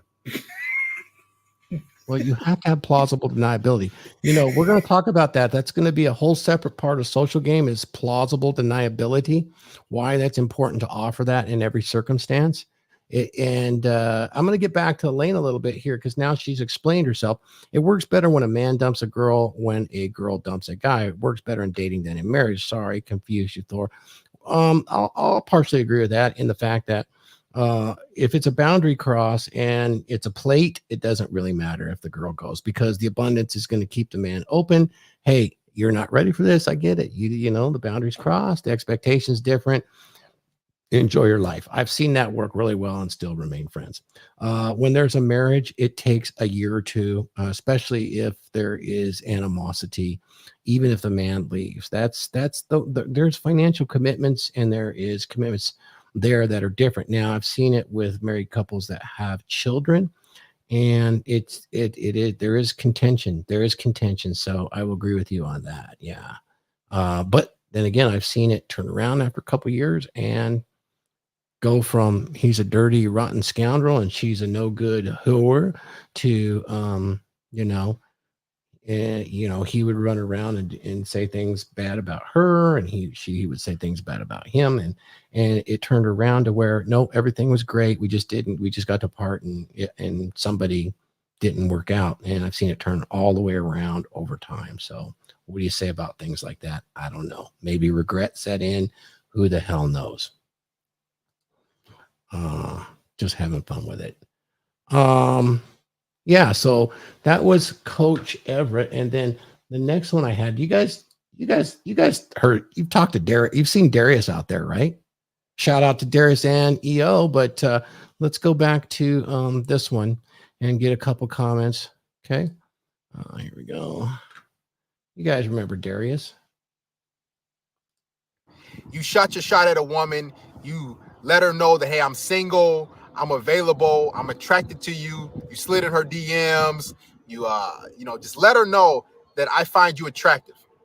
Then she basically brushed you off. She gave you the cold shoulder. She showed that, I'm not really with it and everything. So in your mind, you move on. It's plenty of fish in the sea. And you go start seeing other women, dating other women. And all of a sudden, that woman, she comes right back around when she finds that you're in a committed relationship, or you might change your social media status to in a relationship with another woman. She all of a sudden starts liking your pictures, liking your statuses, maybe slid in your DMs and asked how you were doing in a passive aggressive way to check on you. The reason women FOMO go for unavailable men is because they have low self-esteem. Women need validation. They crave it from a man. That's their ultimate prize, not a degree. See, us men get validation from our endeavors and business ventures and different success and accolades. So that's good enough because he goes on, but it's really good. Look, guys, everybody watching right now, come on, man. Come on, man. Look, this is what you do. Do you guys see the little thumbs up? Look at this. Look at this. Look at this. Calico right there. And then subscribe. Look. Oh, man. Look at that. Are you kidding me? You guys can do that. What the hell? Oh, let's go ahead and hit the bell too. Come on. Come on, man. You guys can do that for him and for me. Now, let's get back to the situation at hand. He just described pre-selection and FOMO all in one. Fear of missing out.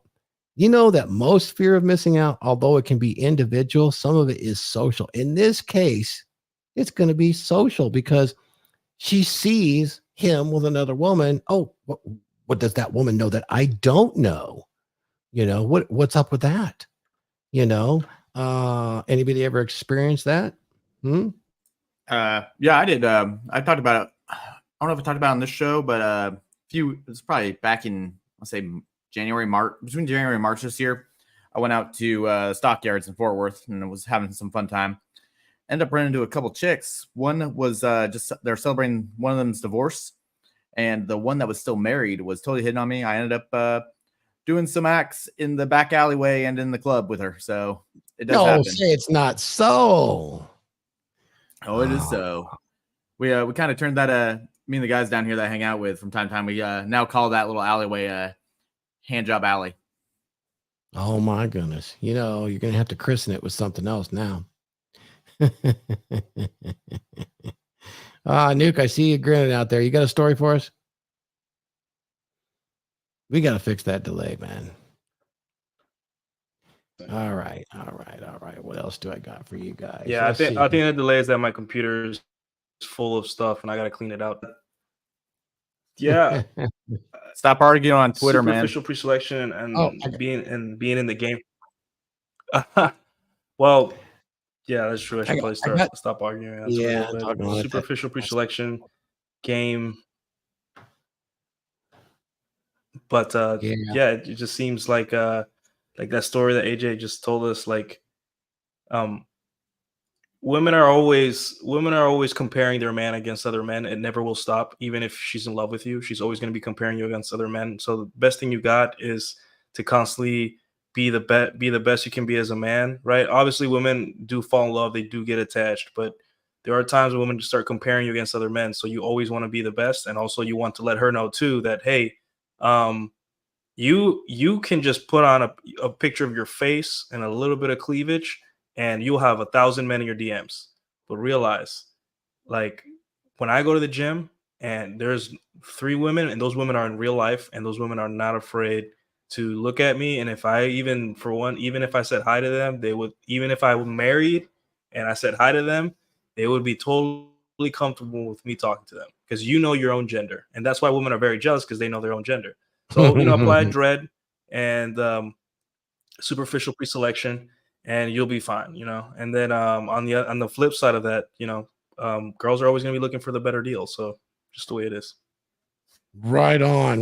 Now I got the last set here we'll look at today, and I want to do another shout out. This one's going to be to Alexander Grace down there from the land down under. He's been on a journey kind of exploring these things from the outside for a while now, but where he does pretty good is he gets the world's girls a lot of time, modern women, in fact, from a very socialist country on the bleeding edge of all this feminism, to actually tell the truth in a social environment. And so we'll take a real quick listen here to him, and then a person writes a review article about this, and we'll look at it. And now they've misspoken a few things, but it's pretty interesting. Hey, I got to stop and shout out to Wade Emery, another one of our dragons. Wade, shout out. You're getting an Odin, yeah.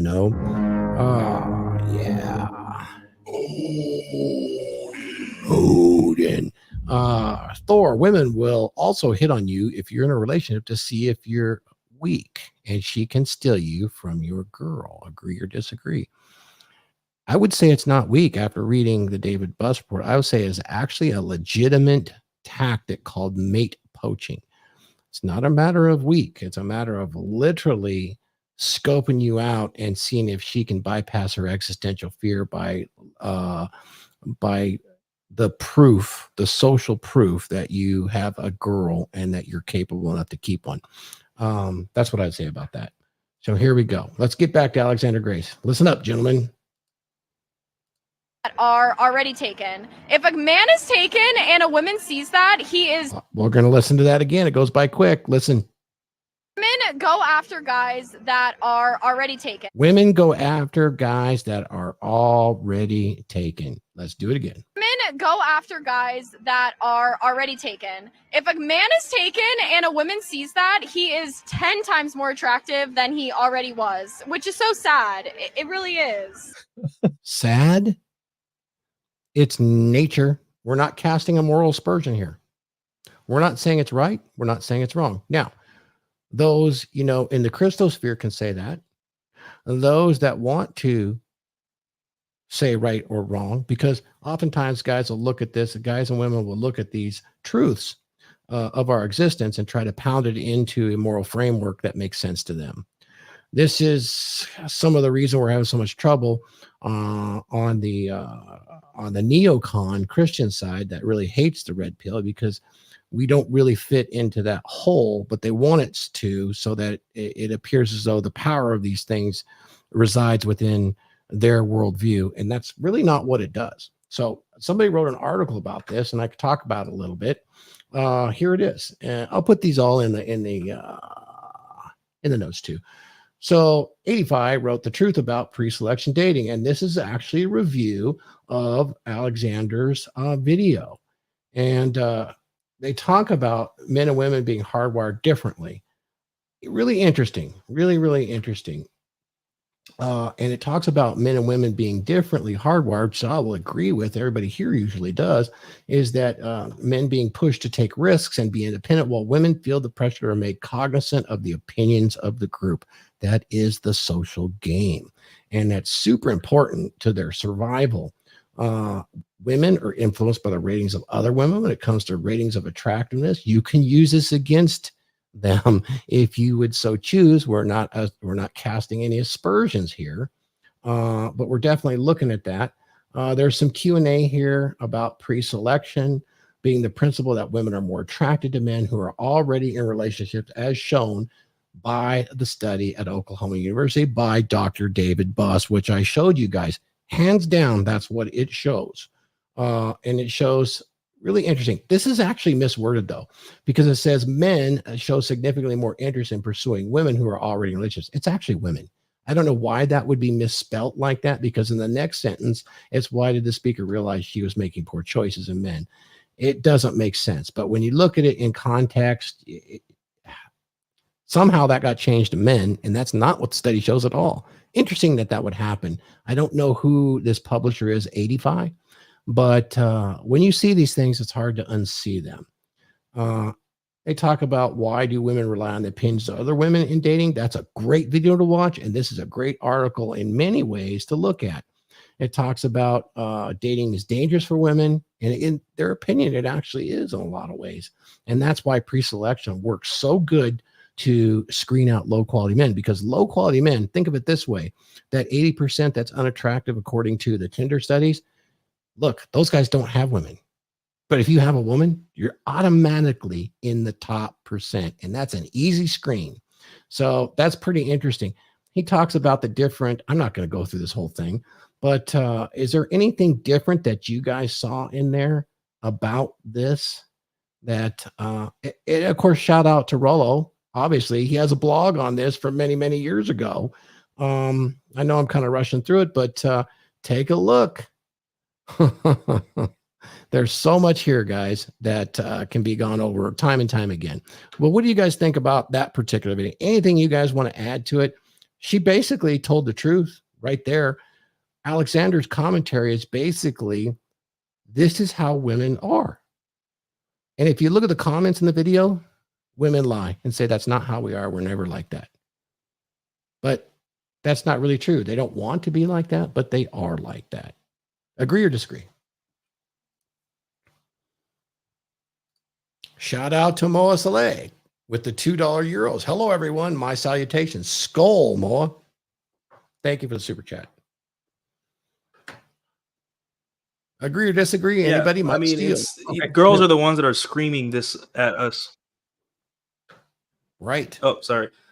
Girls are the ones that are screaming this at us, and guys still like, no, and they just fight it. Like when a girl is screaming something at you, she's trying to tell you something like, hey, you know, I need you to be attractive to other women. I need you to sow some anxiety and doubt in my mind that you're talking to other women, because that makes me excited. And a lot of guys, they think they can comfort their way into some pussy. No, you have to, you know, it's usually it's like 80% excitement and 20% comfort, right? But like, especially with younger women and maybe more modern women today, you need to have that kind of edge where it's just like, that's not to say go out and like actually do it, but let her know, you know, in a kind of passive way that, hey, you know, you're replaceable, but I don't want to replace you. But if you ever did something that I had to replace you with, or less than desirable, then just know that, you know, I'm good. Like at any moment, I'll be sad for like 2 or 3 days, but then I'd have another girl in your spot on the couch, on your favorite spot on the couch, sitting next to me, you know? So it guys see this and they think it's, you know, insecure women and guys see that, blue pill men, they see this, it's like, oh, that's insecure. And I'm like, no, it's even more secure, because every guy that understands women understands that you have to be attractive to all their women, and no one, man or woman, wants to be with somebody that no one else wants. It's just, you know, it's just the way it is. So that's what I got on that. Yeah, I hear you. Anybody else want to comment on Alexander's observation with women and the way they are? Kind of piggybacking off of Nuke there. It's like Donovan always says, like the red pill space and like the tools that we learn here is it's amoral. And that's kind of like where both the feminists and the tradcons get pissed off at us, because feminists and the wokesies have that blank slate equalism going on in their head, and like everyone's the same. And then the tradcons want to enforce their theocracy on us, and they think everything has to be moral or immoral, and they don't understand the concept of amorality. Right. I definitely agree. Hey, welcome, Kate J. I'll answer. Any woman, and by the way, welcome. I saw you over there on Rule Zero. We appreciate you coming by. One thing I want to clarify is a dragon ship. We love women. We're not casting any aspersions to anything other than how we are as human beings, including men, because when we have an understanding of that, our ability to connect is much enhanced. And isn't that what life is really about, is being able to live the life you want and live the dream, even if that dream consists of some nightmares, and nightmares don't last. And that's really the secret. So Kate J, any woman who says they're not like that is lying, because we constantly seek validation from each other. Laugh out loud. If the guy a girl is interested, I assume isn't attracted to other girls, she's moving on to the next. I completely agree with that. Of course, it's good. For sure. Definitely, we like to point those truths out and live the best life we can by utilizing those truths in our own lives. And we're not going to say right, wrong, or indifferent. That's up to you. And there's plenty of others out there that can certainly tell you what's right and what's wrong, and they're not embarrassed to do it, and they'll even die for it. So there you go. In terms of jealousy, the way that men and women respond, we're talking about David Buss, right? So in his book, The Evolution of Desire, he said that jealousy is a built-in mechanism, and the way men and women respond to jealousy is very different. So the way men respond to jealousy is usually by violence. Mm-hmm. And for instance, when a woman flirts with other guys in front of a guy, it really immediately devalues the dude. Like, what's happening with you? What's wrong with you? And so on and so forth. Whereas for women, jealousy is like, wait a minute, other girls want him, so I got to compete for him. The way men and women respond to jealousy he says it's a built-in mechanism. But for women, it makes them qualify themselves more to their guys, whereas for guys, it devalues them in front of the tribe. because it's also divided because he picked the wrong woman. And if anybody can have a pass at her, he's not a guy of our values, not a guy that deserves our respect. What David Buss was saying. Does it make sense? It does, and it makes absolutely perfect sense. We could get really deep into that too, because it goes back into mammalian mating habits and things like that that's been passed on to us. And when KJ talked about women needing a validation, I'd love to get into a conversation at some point, maybe even do a separate one on self-validation versus external validation. Super important. Women value external validation above self-validation. When a woman can self-validate and actually do it, she's not angry anymore. She is not going to be that bitchy person. When she can truly self-validate, and one of the things that really allow a woman to self-validate a lot of times is a little bit later after her kids start to mature and she has kids and a decent family, she can start to self-validate based on those things. And that creates a fulfillment that you rarely see today, except in women that have successful long-term relationships with children and grandchildren. And that's pretty amazing to see. Men learn how to self-validate by being able to problem solve, utilize their base, their base skills, or their primary agency. And that's really good too. But seeking external validation, while we all desire it and actually need portions of it, women need it to a degree that's much larger than men. And you could see it even in some of these studies that we look at, because part of that validation is getting them that external praise and proving that they're socially competent. They're very communitarian, and that's a survival trait that has served them extremely well. Don't discount it. That's why we're doing this multi-part series on social game. All right, guys. Anything else we want to add? That's all I had for reactions today. We're already an hour and 45 into what we could probably talk about all day, because with this social game, we got social circle, we got pre-selection, we got male respect. It even goes beyond that. We got marketing. Social game is marketing. It's self-promotion. There's all kinds of things that go with this as a tool set. And we'll get into it on upcoming episodes. So guys, you guys ready to do a quick roundtable and hawk our stuff? And everybody, we got 30 in the chats, and thank you so much for coming in. And for those that see it on the replay, please share, like, and if you like this content, please share it, take it, and pass it along. Hopefully you'll learn something here, even if it's something small, or just enjoy us flapping the gums about the most powerful RP tool there is, which is social game. So what do you guys think? Is it the most powerful tool in the red pill? Let's go ahead and do our roundtable. We'll start with Mike Steele. I don't know if it's the most powerful. I think I don't know, game and frame are pretty high up there. So that's just what I think. Well, I got nothing to hawk, but swing by my Instagram for a good time. I keep it pretty lighthearted over there. Stay away from my Twitter. It's very, very spicy. And just want to give a shout out, public thank you to Paul for interviewing me this past week on his show, the Come On Man podcast. Everyone go check that out. We talked about not being a loser and living in your parents' basement. Excellent, man. Sure appreciate that. And of course, Nuclear Khalil. What do you got, kid, man? Let us know what's going on. I know there's a delay, so give us your final thoughts, where we can find you, what shows are coming up.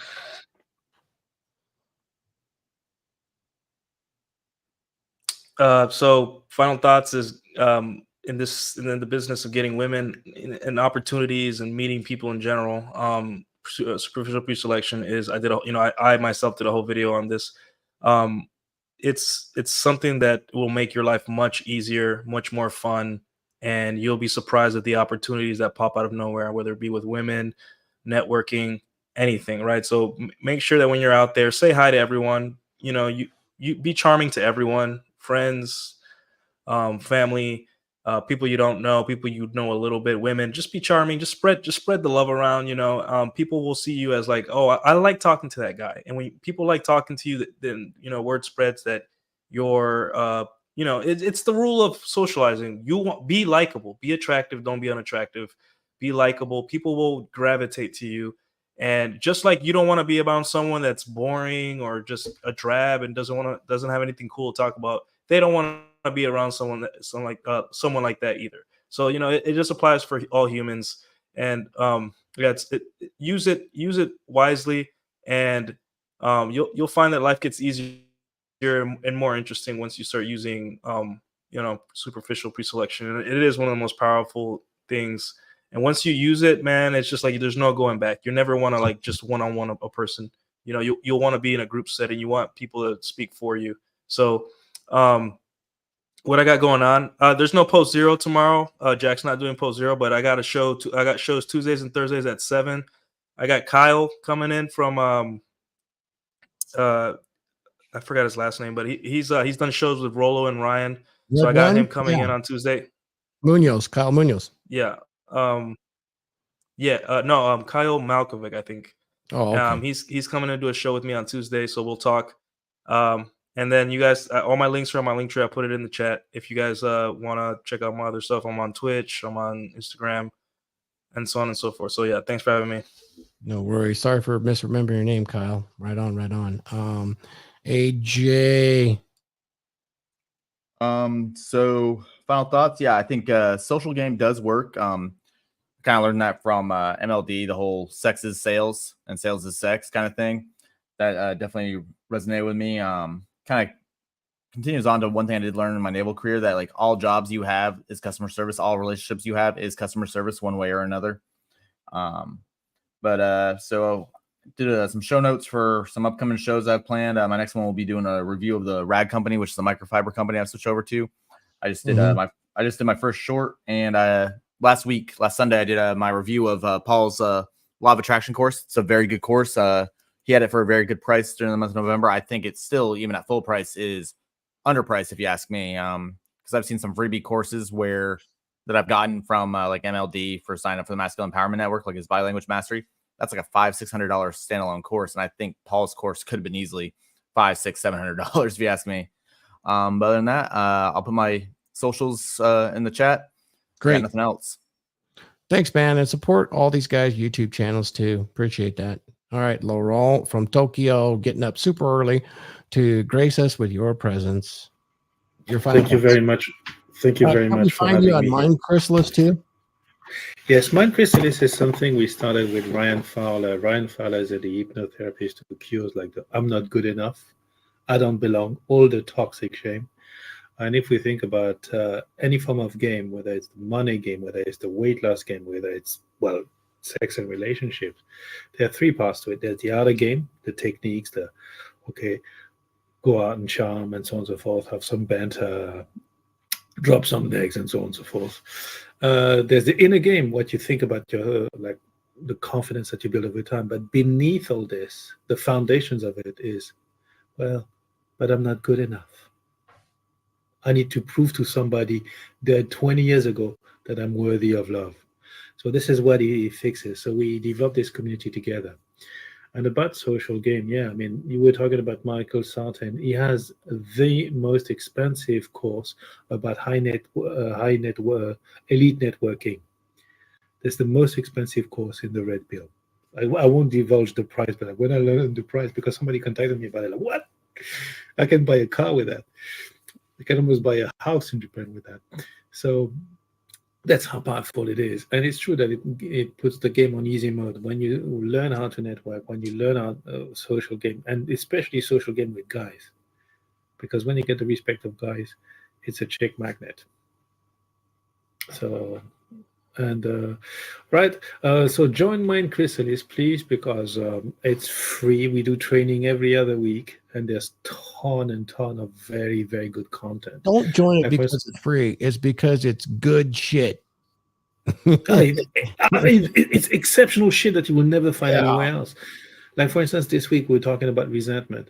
And one thing interesting is that, for instance, resentment is the stuff that prevents us from making deep progress, from healing. To give you an example is, we always make I want justice. This person wronged me 25 years ago.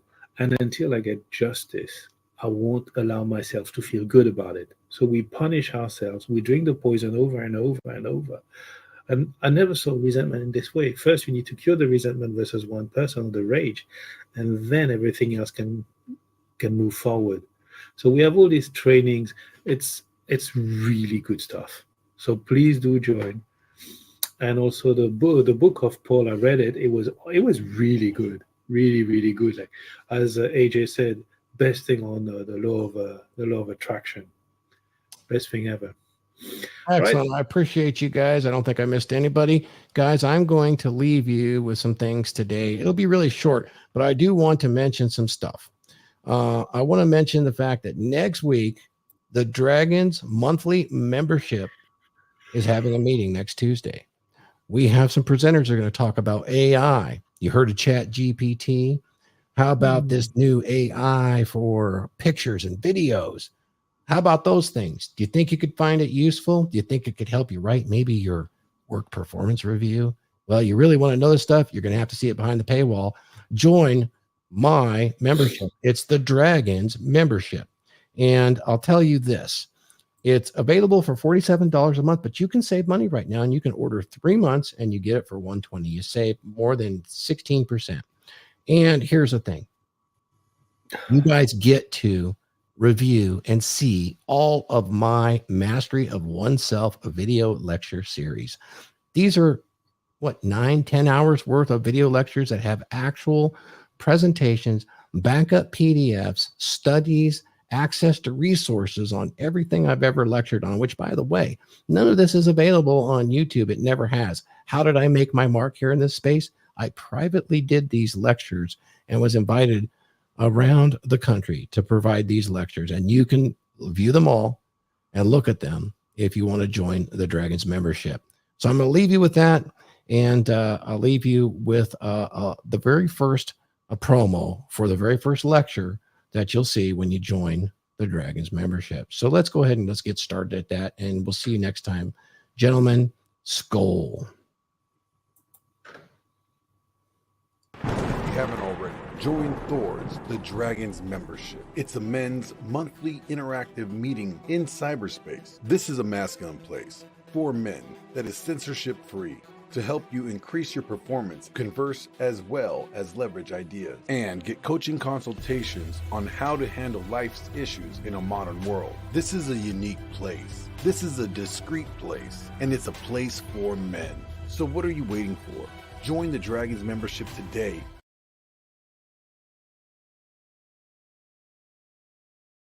Haven't already, join.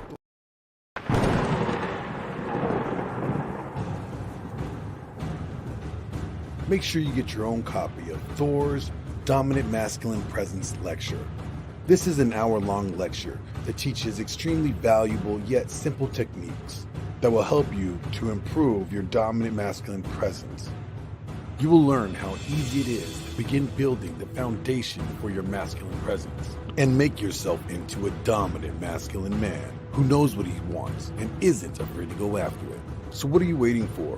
Buy now and start your journey and start building that dominant masculine presence and become the man that you always wanted to be.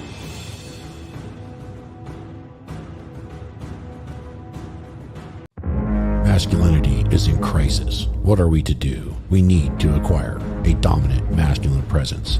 Now available on Amazon. Masculinity is in crisis. Men's masculine behaviors and traits have been suppressed by popular culture. Why has it become so popular to shame, guilt, insult, masculinity, and masculine behaviors? After 50 to 70 years of this has resulted in a very large subset of men who have become weak, useless, and crisis. Pathetic state for boys and men that leads to depression and violent despair.